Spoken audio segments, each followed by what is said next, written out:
Let's just walk around the world a little bit here, Rachel. So start with the what's going on tonight, which is the destruction of ISIS in Raqqa. Necessary, a place from which people were plotting to kill Americans in our country and friends and around the world,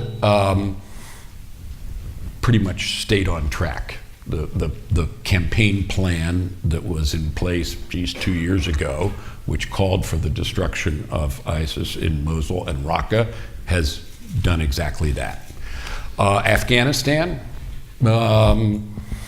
I think, and I was pleased that President Trump had apparently an earlier inclination to leave Afghanistan, which was not where I would have voted, and has been dissuaded from that view, and I think that's good. That's also continuity. Russia, all the things that were said to be imminent during the campaign about getting friendly with a Russia that I don't think it is prudent to be friendly with. I don't want to be unfriendly either. And none of that has come to pass. And boy, it doesn't look like it's going to either, because there's not a soul in the country who wants to see, or around the world, who sees that as remotely plausible.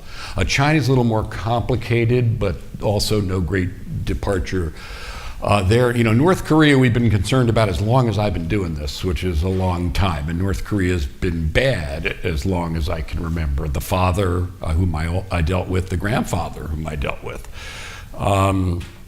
And yes, it gets worse, and so I don't know where that's going to go. So that is conceivably going to head off in an odd direction now, Rachel. I cannot tell. And then Iran, Ernie really can speak to best. That does seem to be going in a direction that is the opposite to the direction that was set, and I think taking away an important protection, which we don't like Iran in lots of ways. The president made that clear, and there's certainly been bipartisan continuity in that regard going back a long time. But the agreement that Ernest Moniz played an instrumental role in crafting took off the table one big headache with Iran, which was nuclear weapons. And so it doesn't sound to me like a good idea to put that back on the table, and especially at the very moment that we're getting justifiably concerned about North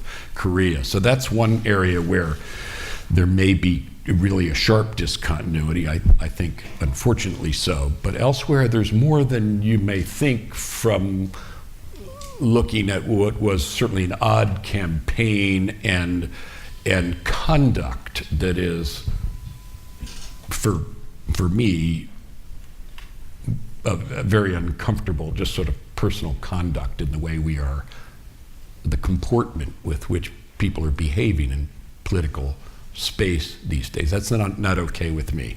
I, as Secretary of Defense, I told our people, I want you to behave yourselves and to stand for something. And I think behaving oneself is pretty important.